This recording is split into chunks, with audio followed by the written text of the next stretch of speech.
like that looks like one mouthful the way it is right now. Like back then. Hey everyone, I'm Kenji López-Alt. I am a New York Times contributor and the author of The Food Lab. And in this book, I had a recipe for this dish. The idea for this recipe started with the concept of a potato gratin. I wanted to have a potato gratin recipe in here. And then I was thinking about this other dish called Hasselback potatoes. It was a dish that was created in the 1950s in Sweden.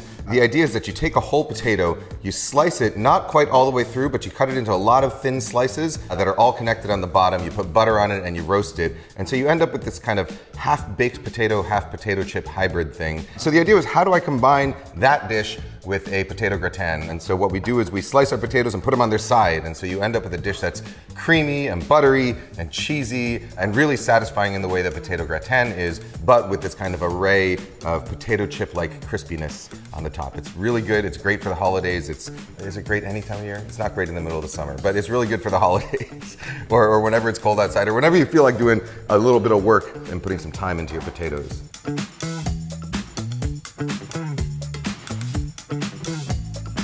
All right, so first thing we're gonna start with russet potatoes. I like to use russet potatoes for this because they have a higher starch content and a lower water content than most other types of potatoes. When they're starchier like this, they end up a little bit crisper. And so you get a much nicer contrast between the crisp top layer and the creamier bottom layer. In the same way that, a russet potato makes a really good French fry because it gets crispy on the outside but stays nice and sort of fluffy and creamy in the center. All right, so we're gonna do about 4 to 4.5 pounds of these. You want basically enough that they're going to fill up a casserole dish entirely.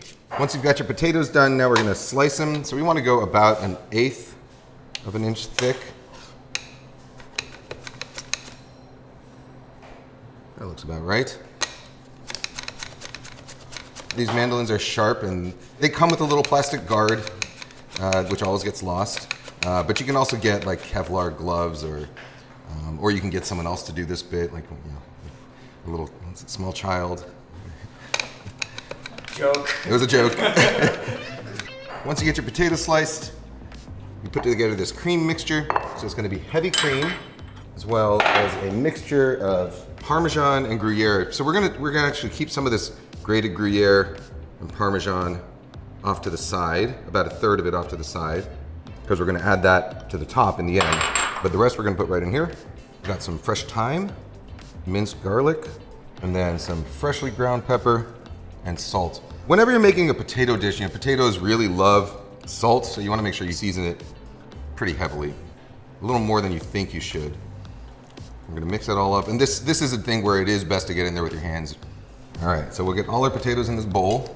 This is a step, by the way, you can't really do any of this ahead because potatoes, they oxidize if you slice them or peel them, so they'll start to kind of turn red. And if you let them sit long enough, they'll even start to kind of turn black. It's not gonna kill you or anything, but it makes the dish look not as good. The one thing you gotta be careful about is that the potato slices, because of their big surface area, tend to stick together. So you wanna make sure that you're kind of separating the potatoes and getting that cream mixture really nicely coating each slice. I wouldn't do the potatoes ahead and soak them in water. When you do that, you pull starch out of there, and so it actually ends up a little bit less creamy when you do that. This is one of those dishes where you kind of, once you start making it, you want to get it into the oven. There's going to be 3 sort of basic oven steps in here, and you could potentially do the first 2 ahead of time and then finish it off on the last day if you really want to make this ahead. But potatoes, they're starch retrogrades once you've cooked it and let them cool, which is why French fries or mashed potatoes are never quite as good when you reheat them.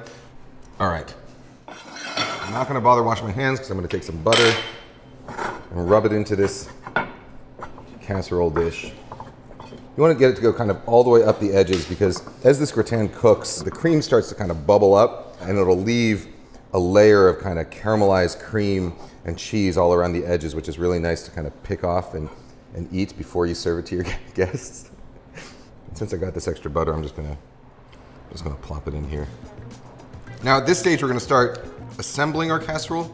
And what you wanna do is take little stacks of potatoes like that. You actually don't want the edges to line up perfectly, so it's perfectly fine that some are big and some are small, because we want some of the edges to kind of jut out and others to kind of sink down. And we're just gonna kind of work our way around the perimeter first. If you've got kids, this is a good task for them to do. You know, oftentimes I will, do a ton of experimenting to come up with a recipe. This is one of those dishes where I literally woke up in the middle of the night and I was like, oh, that's a great idea. And I started peeling potatoes at like 2 a.m. and stayed up until 4 until the first one came out of the oven. But the idea for the dish itself was one of those rare moments where it just kind of came in a dream. I came up with this idea. I was like, come on, somebody's got to have done this before. And I'm sure somebody has, but at least not in the sort of published literature, because we went around looking in books and looking all over the internet to see if there was a sideways potato gratin. And at the time that I wrote this recipe, there wasn't. All right, so once you work your way all the way around the edges, you're gonna start filling up the center like this.